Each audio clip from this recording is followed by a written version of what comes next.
নমস্কাৰ মুখ্যমন্ত্ৰী ডাঙৰীয়া, মই ৰঞ্জন চৌধুৰী ক'লোঁ। আপুনি চাগে ইতিমধ্যে গম পাইছে ৰঞ্জন চৌধুৰী কোন হয়। এতিয়া কথাটো হ'লগৈ, আপুনিতো এটা সময়ত প্ৰতিদিনৰ যে মালিক জয়ন্ত বৰুৱা, তেওঁ কোৱা মতে তেওঁৰ স্কুটাৰ লৈ ৰিণিকী ভূঞা ডাঙৰীয়ানীক আপুনি শ্বিলঙলৈ ফুৰিবলৈ গৈছিলে। তো গতিকে ময়ো মানে স্কুটাৰ চলাইছোঁ 150, বাজাজ ছুপাৰ 150। এতিয়া কথাটো হ'ল যে আমাৰ আৰম্ভণিত কি হ'ল, যেতিয়া আমি স্কুটাৰখন চলাবলৈ শিকোঁ, ক'ৰবাত ধৰি লওক এক্সিডেণ্ট হ'বলৈ আছে, আমি কি কৰিব লাগে, আমি আচলতে ব্ৰেকখন দবাব লাগে। আৰু ভুল হয়গৈ কি, আমি এক্সিলেটাৰটো দবাই দিওঁ। এইটো ডেফিনেটলি এইটো আপোনাৰ ক্ষেত্ৰত হৈছে, মোৰ ক্ষেত্ৰত হৈছে, আৰু যিসকলে শিকিছে স্কুটাৰ চলাবলৈ তেওঁলোকৰ ক্ষেত্ৰতো নিশ্চিতভাৱে এই ভুলটো এটা হয়। তো প্ৰব্লেমটো হ'ল কি এনেকুৱা, যেতিয়া আপুনি চাব এই যে স্কুটাৰ শিকাৰ পৰা কিন্তু আমি যে এই আমাৰ স্কুটাৰটো আমি কেতিয়া, আমি আৰু 8 বছৰ বয়সত শিকি নলওঁ, আমি এটা পাৰ্টিকুলাৰ এইজত গৈ শিকোঁ। এতিয়া কথাটো আৰু কি ক'ম, কেনেকৈ বুজাম কওকচোন। আপোনাক যে কোনে বুদ্ধি দিয়ে মই নাজানো। স্কুটাৰ চলাওঁতে যোনটো ভুল হৈছিলে আমাৰ আৰম্ভণিত শিকোঁতে, এতিয়াও ছেইম মিষ্টেক আপুনি কৰি আছে।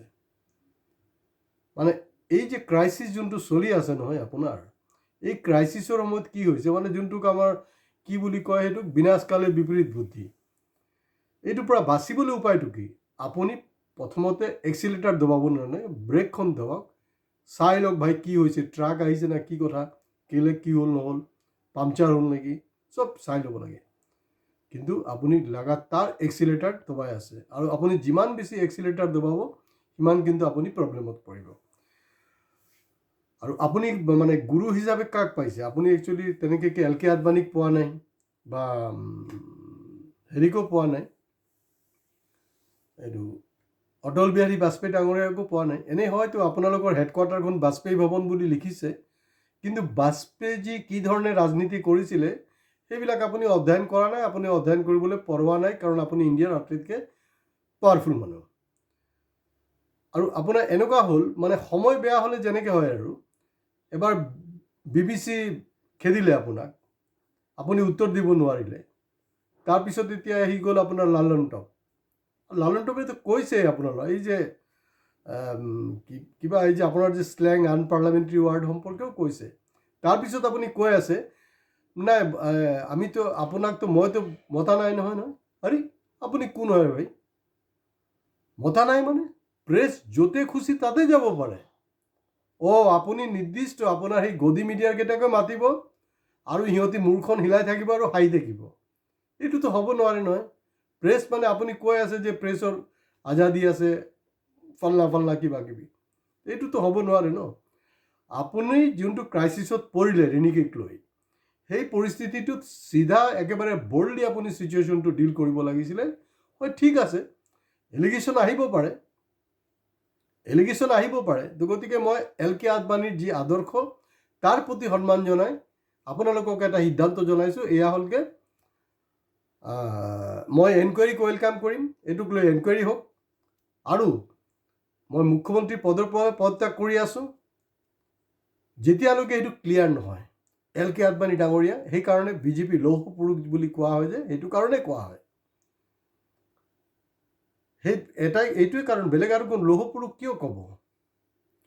কিন্তু আপোনাৰ এই যে দুৰ্দশা যে এটা হৈছে নহয়, এইটো সঁচাকৈ মোৰ যে বহুত বেয়া লাগিছে।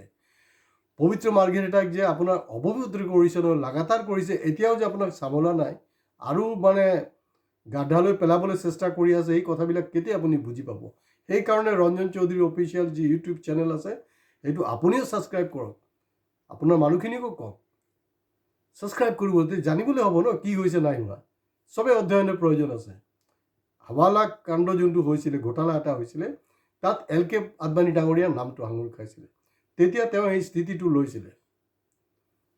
আপোনাৰ গুৰু কোন? আপোনাৰ গুৰু হ'লগৈ অমিত শ্বাহ, মোদী। তেওঁলোক কোন হয়?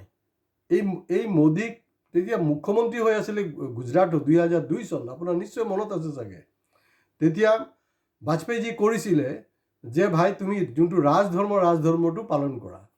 তেতিয়া যিকেইটা ৰাজধৰ্ম পালন কৰা নাই, এতিয়া ৰজা হৈ বহি আছে, সিহঁতি কেনেকৈ ক'ব? হয় প্ৰধানমন্ত্ৰী ডাঙৰীয়া, আপুনি যিবিলাক মানে বিৰোধীৰ ৰাজ্যত তাত গৈ এক ধৰণৰ ভাষণ দিয়ে আৰু আপোনাৰ শাসন থকা য'ত ৰাজ্য তাত আহি বেলেগ এটা ভাষণ দি আছে। মোক তাক লৈ আপত্তি আছে, কাৰণ আমাৰ দেশৰ মাননীয় ৰাষ্ট্ৰপতি, মাননীয় প্ৰধানমন্ত্ৰী, তেওঁলোক আমাৰ সৰ্বেসৰ্বা, তেওঁলোক আমাৰ গাৰ্জিয়ান হয়। কিন্তু মানে আপোনাৰ সব আপোনাৰ ওচৰত সমান। আপুনি সমান বিচাৰ হ'ব লাগিবতো, সমান বিচাৰ কৰা নাই। আপুনি ৱেষ্ট বেংগলত গৈ কি কৈছে, কোনটো সময়ত কৈছে? যোনটো সময়ত নেকি ৰিণিকী ভূঞাৰ ওপৰত কথা বাৰ্তা আহিছে, এই কোৰ্ট গৈ পাইছে, আপুনি কোৰ্ট হৈ থাকিবলৈ দিয়া নাই, আপুনি পুলিচ হৈ থাকিব দিয়া নাই, গোটেইখিনিক আপোনাৰ জেপত ভৰাই লৈছে। এতিয়া গোটেই বিষয়টোক লৈ আপুনি এটা হলঠেকত আছেই, হলঠেকত আছে। আপুনি সেইবিলাক হ'লগৈ আপোনাৰ ইনস্পিৰেশ্যন। এতিয়া মোদী ডাঙৰীয়া তাত গৈ কি বুলি কৈছে, ৱেষ্ট বেংগলত কি বুলি কৈছে? ৱেষ্ট বেংগলৰ ডাইলগ দিছে মানে সবকা সাথ সবকা বিকাশ। ভাল কথা, সবকা সাথ সবকা বিকাশ, সবকা বিশ্বাসটো কোৱা নাই, এইবাৰ সি শ্লিপ কৰিলে। কাৰণ সেইটো আপোনাৰ গুৰুৱেতো টেলিপ্ৰিণ্টাৰ চাইহে ক'ব লাগেতো, মইতো একো নোচোৱাকৈ কওঁ, কাৰণ পৰমাত্মা মোক কণ্টিনিউৱাছ মেছেজ দি আছে, মই সেইমতে কিন্তু কৈ আছোঁ, মই নিজে কোৱা নাই। মোদীজীক যেনেকৈ পৰমাত্মাই মেছেজ দিয়ে নহয়, মোকো দি আছে, মই লাগাতাৰ কৈ আছোঁ আৰু অহা দিনতে কৈ থৈ যাম।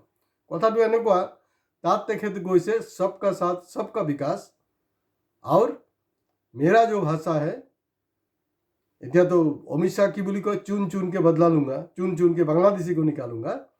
তেওঁ কৈ আছে আকৌ যিবিলাকে লুট কৰিছে, লুটেৰা, ৱেষ্ট বেংগলক যিবিলাকে লুটিং কৰি আছে, শেষ কৰিছে, তাহাঁতৰো কিন্তু হিচাপ ল'ম বুলি চেতাৱনী দিছে। ভাল কথা।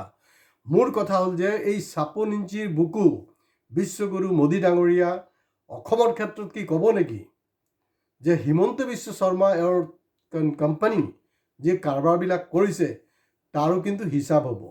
মোৰ কথাটো হ'ল যে ইলেকশ্যন হৈ গ'ল, কোনে বিৰোধীক দিছে, কোনে বিজেপিক দিছে, মোৰ সেইটোলৈ ক'বলৈ একো নাই।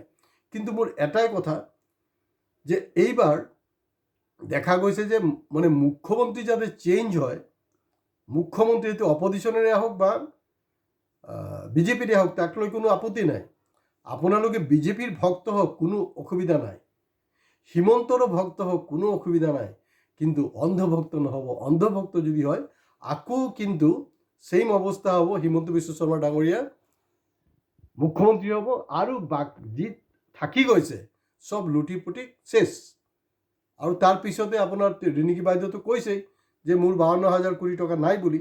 তাৰমানে সেই টাৰ্গেটটো হোৱা নাই চাগে, বাই দিছ টাইম এইটো হৈ যাব, 2031লৈকে তেওঁলোকে গুচি যোৱাৰ এটা বন্দোবস্ত হ'ব। গতিকে তেওঁ যাতে মুখ্যমন্ত্ৰী নহয়, সেই দাবীটো যিবিলাক বিজেপিৰ পুৰণা কাৰ্যকৰ্তা বা নতুন কাৰ্যকৰ্তা আছে তেওঁলোকৰ ফালৰ পৰা কিন্তু আবেদন যোৱাটো খুব বেছি জৰুৰী হয়। কাৰণ তেওঁ যদি সব বস্তু নিৰ্ণয় কৰি থাকে, তেতিয়াহ'লে কিন্তু অসমৰ যি আৰু বাকী যি আছে সম্পত্তি সব নাইকিয়া হৈ যাব। আজি ইয়াতে শেষ কৰিছোঁ। ভিডিঅ' ভাল লাগক বেয়া লাগক শ্বেয়াৰ কৰাটো কিন্তু আপোনালোকৰ ডিউটি। লাইক আৰু কমেণ্টছ কৰক আৰু প্লিজ ছাবস্ক্ৰাইব কৰিবলৈ নাপাহৰিব।